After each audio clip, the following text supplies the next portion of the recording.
Bağışlayan və mehriban Allahın adıyla. Dəyərli xalqımız, əziz müsəlman bacı və qardaşlarımız.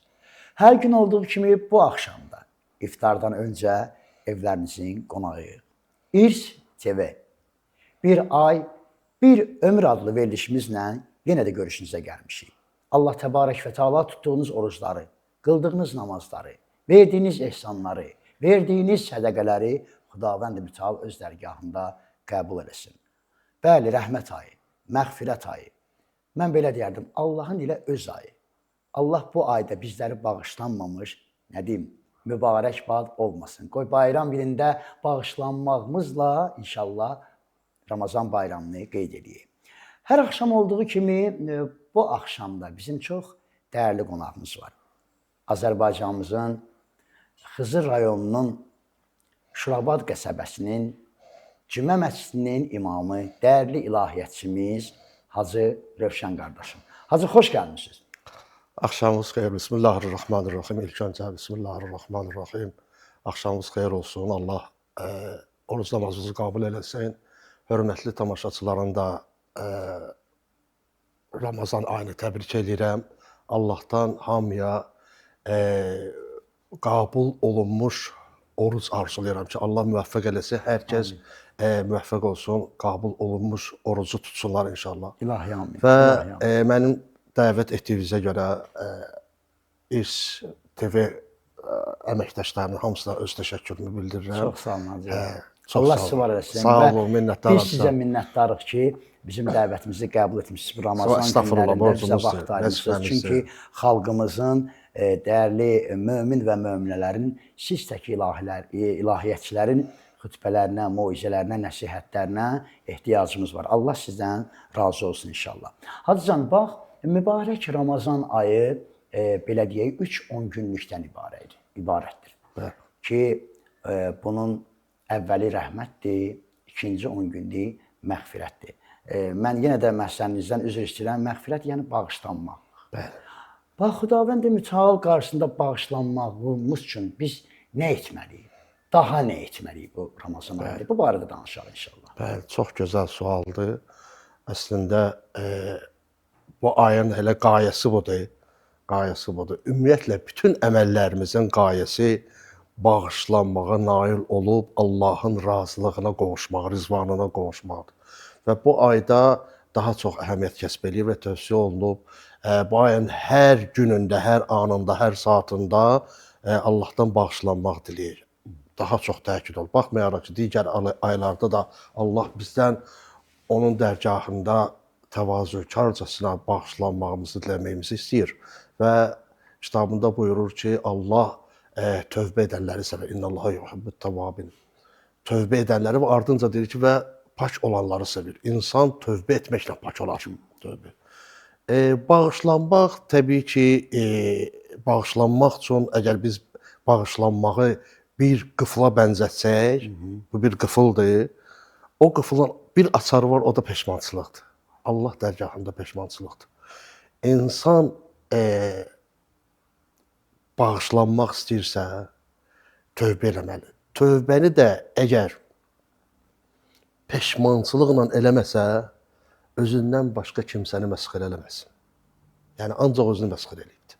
Hacı, bu tövbə deyəndə bəzi cəmiyyətimizdə, mən çox üzr istəyirəm. Tövbə deyəndə bəzi cəmiyyətimizdə belə suallar ünvanlanır ki, 2 rəkət nə bin tövbə namazı qılmalı, nə etməliyəm, nə etməliyəm. Mən sizin biz tövbəni açıqlayasınız. Hə, tövbə özünün bəzən hədislərdə xüsusi rituallar da gəlibdir, qüslü gəlibdir, namazı gəlibdir, tövsiyə olunub, müstəhəb əməldir. Amma bu həm qüsül, həm namaz yanında peşmançılıq olmasa, bunların heç biri fayda verməz.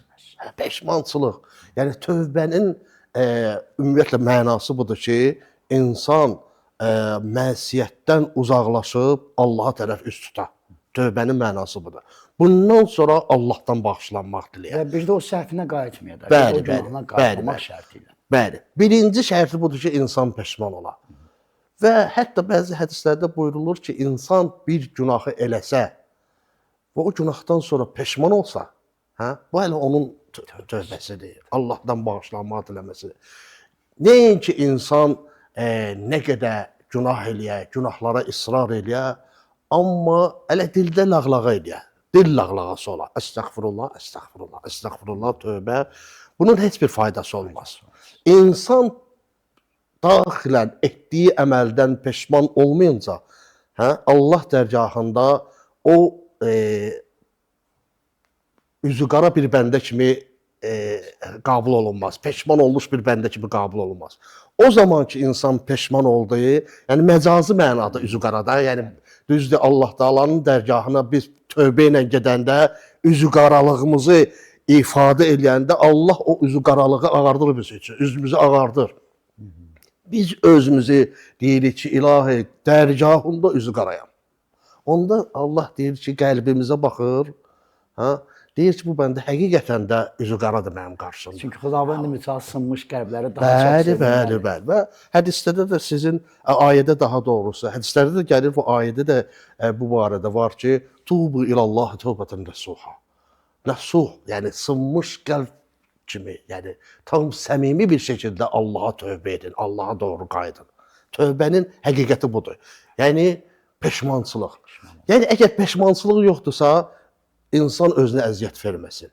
Və həqiqətən də məhzər-i ilahidə həm özünü, həm də məhzər-i ilahini istehza eləmiş olar. Və bu da çox bir Allah dərgahında qəzəbə duçar olunmuş bir əməl sayılır. Ki, insan günaha israr edə və başlaya tövbə eləməyə. Deyək ki, ilahi tövbə. Bir məqam da var ki, insan görürsünüz ki, bu dediyim nümunə bizi Allahın dərgahından məyus eləməsin. Məsələn, İmam Zeynalabdin əleyhissalamdan belə bir münacat var ki, məzmunu bu cürdə ki, ilahi, mən sənin dərgahında günah eləyirəm, bu günahı ki eləyirəm, sonra yenə də tövbə eləyirəm. Bu sənin Allahlığı və hörmətsizliyi deyil ha. Mən sənin geniş rəhmətindən xəbərdaram deyənə, bilirəm ki, sən məni bağışlayacaqsan. Allah Taala bu cür qəlbin tövbəsini də qəbul edir. Yəni, hər bir halın ilahi məzhərdə öz qabulluğu var. Yetər ki, insan Allah dərgahında öz peşmançılığını, öz təvazükarlığını və öz ixlasını göstərir, səmimiyyət göstərir. Xülusən niyyətlə insan gəlir Allahın dərgahına, başını sala Allaha, Allahın qarşısında başını sala aşağı, deyər ki, ilahi pərverdigarı, peşmanam sənin dərgahında. Eləmişəm də ki, mən kiçikliyimlə günahımı dərgahında etiraf eləyirəm, böyüklük səndəndir, bağışlanmaq səndəndir. Bağışla məni. Onda Allah bağışlayar. Nə günah eləyirsən elə bağışlayar. Allah bir dənə şirki bağışlamadı. Şirki də hətta insan gələ bəndəçiliklə tövbə eləyə şirkindən, deyək ki, pərvəri, vaxtıca müşrik olmuşam, bundan sonra müvəhhidəm. Mənə əyan oldu ki, səndən başqa məbud yoxdur. Anlamamışam. Allah onda da qəbul eləyir. Yetər ki, bəndə bir an qəlbində sınsın, dərgah-ı ilahiyə qayıtsın. Peşmançılıqla və xülusun niyyətlə. Allah bizdən bu tövbəni qəbul eləyir. Allah sizdən razı olsun. Allah var olsun. Bu mübarək Ramazan ayında, bu Ramazan ayı ilə bağlı olaraq hazır çox suallar ünvanlanır. Onlardan da biri hazır bu səfərlə bağlı olan. Bəli. Bax, oruç halında səfər, gün hansı vaxtında, yəni bu səfərə çıxmaq və ya hansı vaxtında qadağandır və bu səfərdə olan bu orucu haqqında biz danışaq inşallah. Bəli.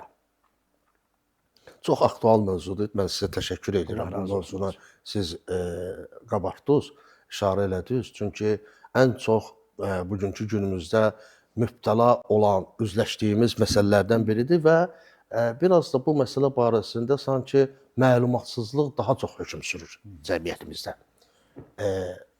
Səfər, müsafirin hökmü budur ki, Ramazan ayında bir insan yaşadığı məntəqədən, qəsəbədən.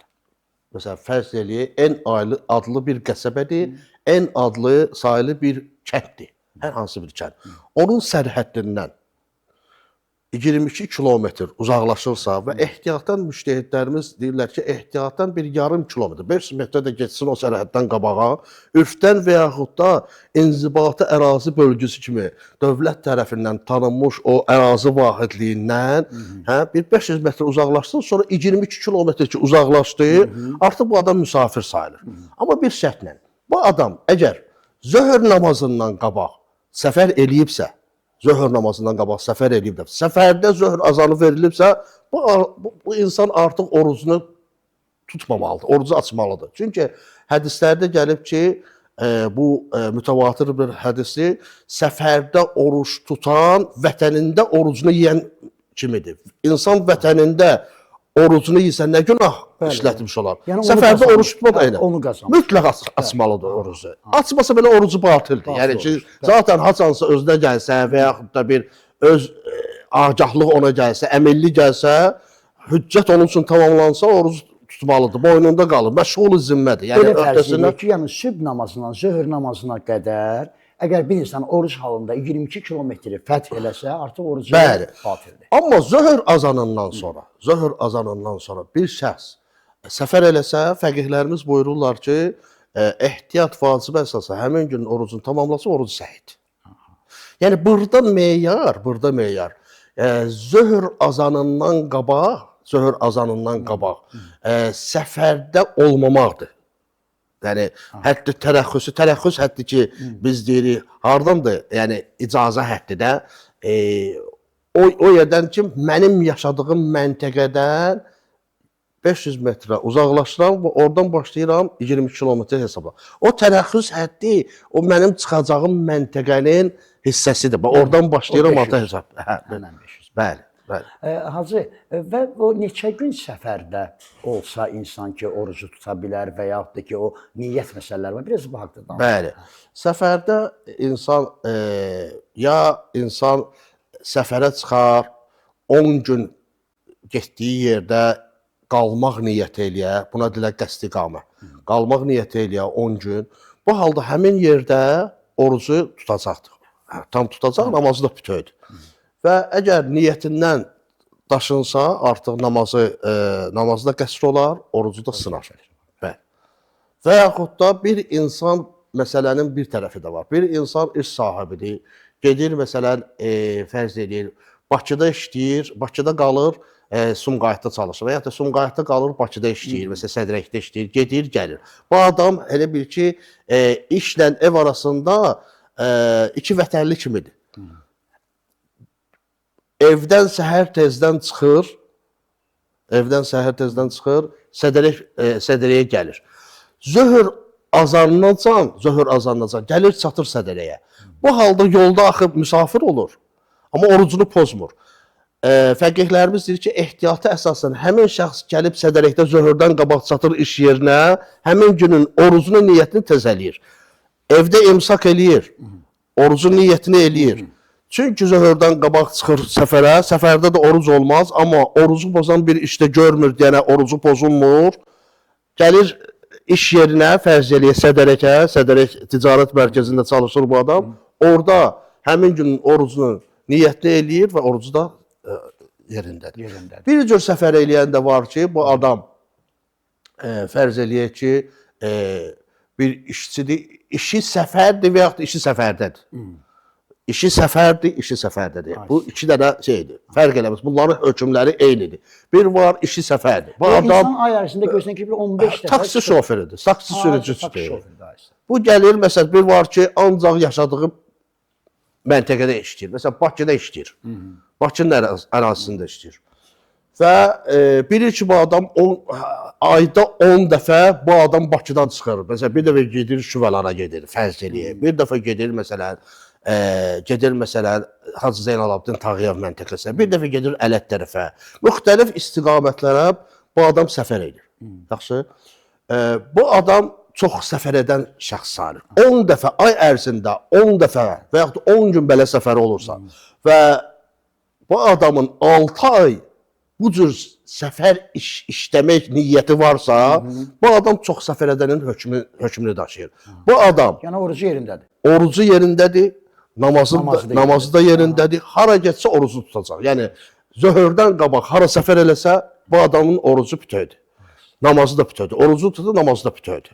Ha, bu adam müxtəlif istiqamətlərə səfər edir. İki vətənli deyil, müxtəlif istiqamətlərə səfər edir, orucu bütövdür. Hətta bəzi fəqihlər buyururlar ki, bu adam işindən qeyri səfərlərə də getsə, orucu bütövdür. Məsələn, fərz elə, bu adam taksi sürücüsüdür, bu adamın işi sürücüdür, bir gün gedir, nə bilim, müxtəlif istiqamətlərə də, ay ərzində 10 dəfə müxtəlif istiqamətlərə biri ki, bu adamın əmindir ki, yəqini var ki, bu adam səfər edəcək.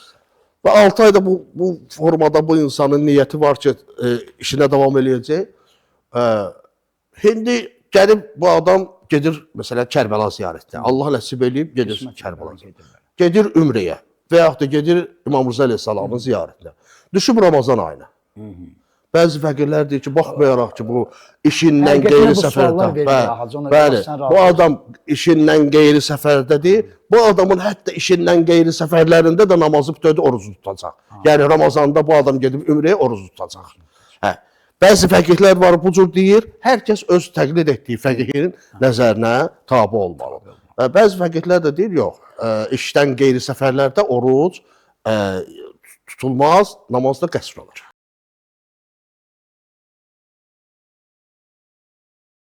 İRS TV bir ay bir ömür verilişinə abunə olmağı unutmayın. Bizə mənəvi dəstək olun. İnşallah biz də hər zaman xidmətinizdəyik. Hacı bir neymət ki, düşüb əlimizə, dəyərli Hacı, bu yeniyetmələr və ya yaşından asılı olmayaraq da görürsən ki, mübarək Ramazan ayı gəlir, heç vaxt oruç tutmuyor. Amma ilk dəfədir ki, oruç tutur, amma namazı yoxdur. Və lakin belə bir sual ünvanlanmışdı bir neçə gün bundan qabaq ki, mən oruç tutmuşdum, yəni səhər durmuşdum, oruç tutmuşdum. Və təsadüfi günortaya yaxın bilməyərəkdən mən tikəni götürüb qoymuşam ağzıma. Mənim orucum hansı vəziyyətdədir? Bu şəxsin orucu səhiddir. Bilməyərəkdən bir adam orucu pozarsa, bütün fəqihlərin icma rəyinə əsasən bu adamın orucu səhiddir. Orucun tamamlayan heç bir problem yoxdur. İcazəmizlə bayaqki suala qayıdaq. Çünki o qoy tamamlansın, daha aktual mövzulardandır. Sizin verdiyiniz sual da aktual mövzudur. Bu işlə bağlı səfər, bir də işi səfərdə olan adam. İşi səfərdə olanla işi səfər olanın hökmü eynidir. Sadəcə olaraq bir adam ki, daim səfər hökmünü daşımaq istəyir ki, o daim səfərin hökmü ona şamil olsun. Yəni, haçan, hara getsə, namazı bütövdür, orucunu tutsun.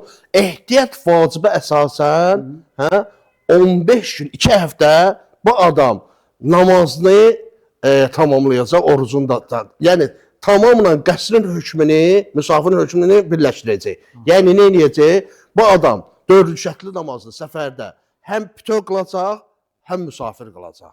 Bu adam orucunu tutacaq, sonra səfərdə, sonra onun qəzasını tutacaq. Yəni, bu adam istəyir ki, daim səfərin hökmü ona şamil olsun. Gələk, ehtiyat vacibə əsasən, məsələn, bu hökmünə 15 gün orucu tutacaq. 2 həftə, bəli. Və 15 gündə onun qəzasını tutacaq. Bəli. Deməli, 15 gün qəsr qılacaq. Bəli, həm qəsr, həm bütöv qılacaq. Yəni, 4 rükətli namazlardan söhbət gedir. Təbii ki, şam namazı və sübh namazı yerində qalır. Yəni, o adam istəyir ki, daimi buna... Bəli, zöhr, əsr və işə namazlarını həm 4 rükət qılacaq, həm 2 rükət qılacaq. Məsələ bu cürdədir. Yəni, məsələnin bu daim səfər üçün bu əməli etmək mütləqdir. Çünki ehtiyat vacib burada qeyd olunubdur. Hacı, bir sual da ünvanlayayım və ümid edirəm ki, çatırıq verilişimizin sonuna. Hacı, bax, bu xəstə olanlar, yəni bunların tuta bilmirlər və yaxud da görürsən ki, bir zəruriyyətləri var da. Bunların boynuna gələn kəffarə və ya qəza bu haqda danışır. Bəli, Allah sizi var eləsin. Bu da çox mühüm məsələdir.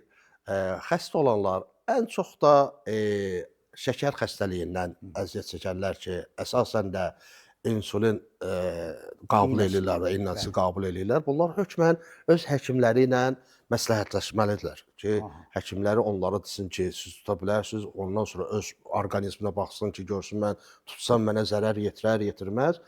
Bu adam tuta bilirsə tutsun. Tuta bilmirsə bu adam növbəti iləcən, növbəti Ramazanacan sağalmasa artıq bundan oruc saqitdir, düşər boynundan. Götürür. Bəli. Amma hər gün üçün 750 qram miqdarında bir fəqir möminə fidyə verməlidir.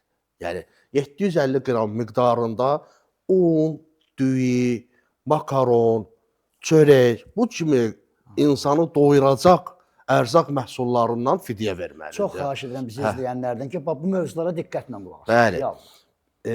750 qram. 750 qram. Bəzi fəqihlər var ki, 1 kilo deyirlər. Ehtiyat edib 1 kilo deyirlər. İndi hər kəs öz təqlid etdiyi müştəhidə müraciət eləsin və bu orucun hökmlərində də qeyd olunub. 750 qram miqdarı məşhurdur. Məşhur budur ki, 750 qram miqdarında fəqirə fidyə verəcək. Bu xəstə olanın hökmüdür. Eyni hökm aiddir qocalıq üzündən oruç tuta bilməyənlər. Məsələn, yaş gəlib çatıbdır, üzr istəyirəm. Yaş gəlib çatıbdır 80, 90, məsələn 80, 90 bu adam xəstədir, oruç tuta bilmir. Xəstə Allahın hökmü bu əmri icra edənlərə şamildir. Əmri icra etməkdə aciz olanlara bu hökm şamil olmaz. Allahın rəhməti bu cürlə təcəlli edər. Onların boynuna qəza gəlir. Və onlara qəza gəlməz. Fidyə gəlir. Hər gün üçün fidyə verir.